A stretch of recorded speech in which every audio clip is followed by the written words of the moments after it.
एक बार नैमिषारण्य के निवासी ऋषियों ने संसार के कल्याणार्थ सूत जी से पूछा, हे सूत, कराल काली काल में लोगों के बालक किस तरह दीर्घायु होंगे, सो कहिए। सूत जी बोले, जब द्वापर का अंत और कलयुग का आरंभ था, उसी समय बहुत सी शोकाकुल स्त्रियों ने आपस में सलाह की कि क्या इस काल में माता के जीवित रहते पुत्र मर जाएंगे।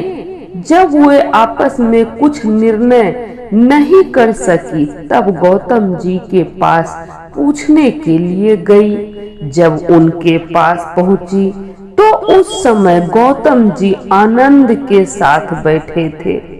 उसके सामने जाकर उन्होंने मस्तक झुकाकर प्रणाम किया। तदंतर स्त्रियों ने पूछा, हे प्रभु, इस कलयुग में लोगों के पुत्र किस तरह जीवित रहेंगे?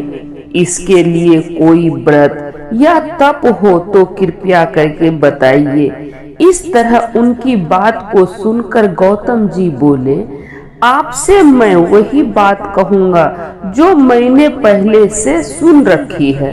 गौतम जी ने कहा, जब महाभारत युद्ध का अंत हो गया और द्रोण पुत्र अश्वत्थामा के द्वारा अपने बेटों को मरा देखकर सब पांडव बड़े दुखी हुए, तो पुत्र के शोक से व्याकुल होकर द्रौपदी अपनी सखियों के साथ ब्राह्मण श्रेष्ठ धौम्य के पास गई और उसने धौम्य से कहा, हे विप्रेन, कौन सा उपाय करने से बच्चे दीर्घायु हो सकते हैं?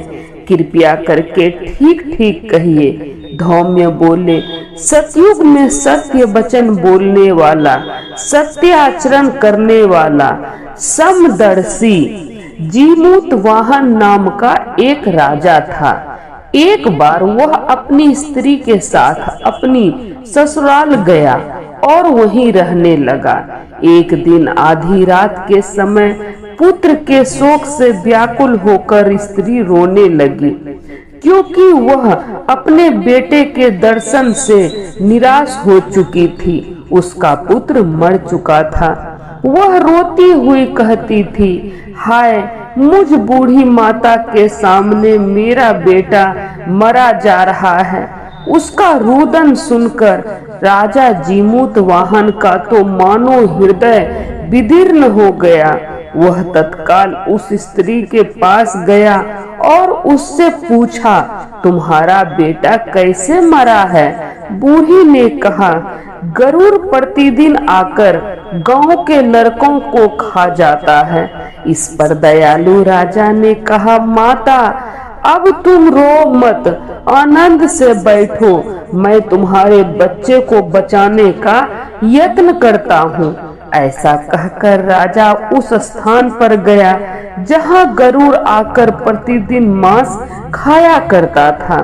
उसी समय गरुड़ भी उस पर टूट पड़ा और राजा के शरीर का मांस खाने लगा। जब अतिशय तेजस्वी गरुड़ ने राजा का बायां अंग खा लिया, तो झटपट राजा ने अपना दाहिना अंग फेरकर गरुड़ के सामने कर दिया। यह देखकर गरुड़ जी ने कहा, देव योनियों में तुम कौन हो? तुम मनुष्य तो नहीं जान पड़ते। अच्छा, अपना जन्म और कुल बताओ। पीड़ा से व्याकुल मन वाले राजा ने कहा, हे पक्षीराज, इस तरह के प्रश्न करना व्यर्थ है। तुम अपनी इच्छा भर मेरा मांस खाओ। यह सुनकर गरुड़ रुक गए और बड़े आदर से राजा के जन्म और कुल की बात पूछने लगे। राजा ने कहा, मेरी माता का नाम है सैब्या और मेरे पिता का नाम शालिवाहन है। सूर्य वंश में मेरा जन्म हुआ है और जीमूत वाहन मेरा नाम है। राजा की दयालुता देखकर गरुड़ ने कहा, हे महाभाग, तुम्हारे मन में जो अभिलाषा हो वह वर मांगो। राजा ने कहा, हे पक्षीराज, यदि आप मुझे वर दे रहे हैं तो तो वर दीजिए कि आपने अब तक जिन प्राणियों को खाया है वे सब जीवित हो जाएं। हे स्वामीन, अब से आप यहाँ बालकों को न खाएं और कोई ऐसा उपाय करें कि जहाँ जो उत्पन्न हो वे लोग बहुत दिनों तक जीवित रहे। धौम्य ने कहा कि पक्षीराज गरुड़ राजा को वरदान देकर स्वयं अमृत के लिए नागलोक चले गए। वहां से अमृत लाकर उन्होंने उन मरे मनुष्यों के हड्डी पर बरसाया। ऐसा करने से सब लोग जीवित हो गए जिनको कि पहले गरुड़ ने खाया था। राजा के त्याग और गरुड़ की कृपा से गांव वालों का बहुत कष्ट दूर हो गया। उस समय राजा के शरीर की शोभा तो 100 गुनी हो गई थी। राजा की दयालुता देखकर गरुड़ जी ने फिर कहा, मैं संसार के कल्याणार्थ एक और वरदान देता हूँ। आज अश्विन कृष्ण सप्तमी से रहित शुभ अष्टमी तिथि है। त्रैलोक्य से पूजित दुर्गा अमृत प्राप्त करने के अर्थ में जीवित पुत्रिका कहलाई है। सो इस तिथि को जो स्त्रियां उस जीवित पुत्रिका की और कुश की आकृति बनाकर तुम्हारी पूजा करेगी तो दिनों दिन उनका सौभाग्य बढ़ेगा और वंश की भी बढ़ोतरी होती रहेगी। हे महाभाग, इस विषय में विचार करने की भी आवश्यकता नहीं है।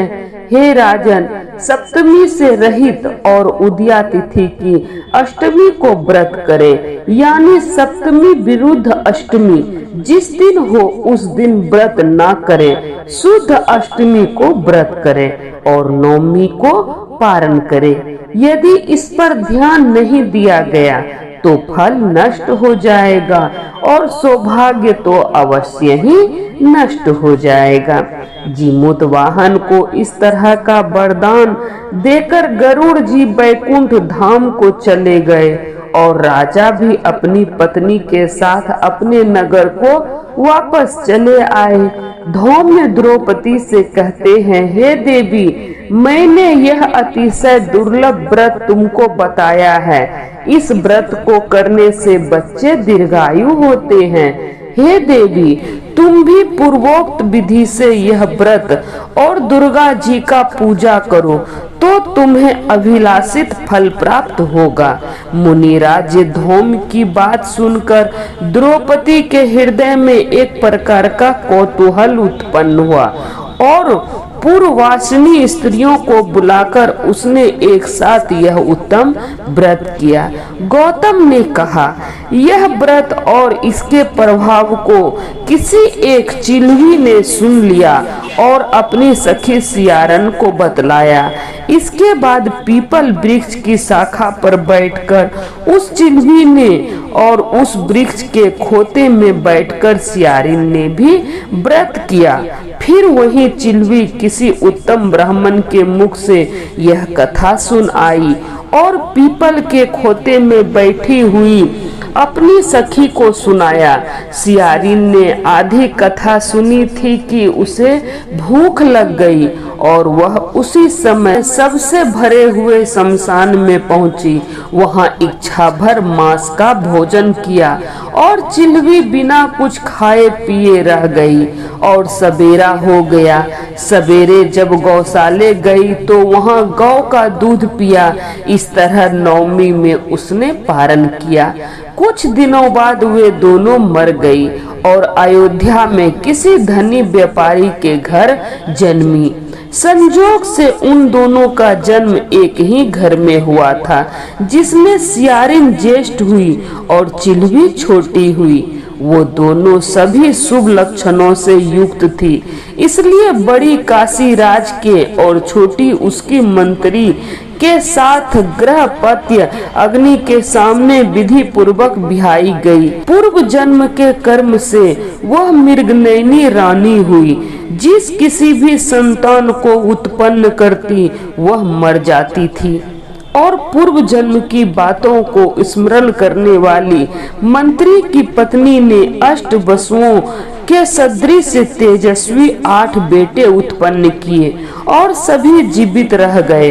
अपनी बहन के पुत्रों को जीवित देखकर ईर्ष्यावश राजपत्नी ने अपनी स्वामी से कहा कि यदि तुम मुझे जीवित रखना चाहते हो तो इस मंत्री के सभी पुत्रों को उसी जगह भेज दो जहां मेरे बेटे गए हैं, अर्थात इन्हें मार डालो। एक दिन राजा ने अपने आदमियों से उन पुत्रों का सिर कटवाकर पिटारी में रखवाया और वह पिटारी उनकी माता मंत्री की पत्नी के पास भेज दिया, किंतु वे 8 सिर बेशकीमती जवाहरात हो गए और भले चंगे हुए 8 लड़के अपनी माता के पास वापस चले गए। उनको जीवित देखकर राजपत्नी को बड़ा विस्मय हुआ।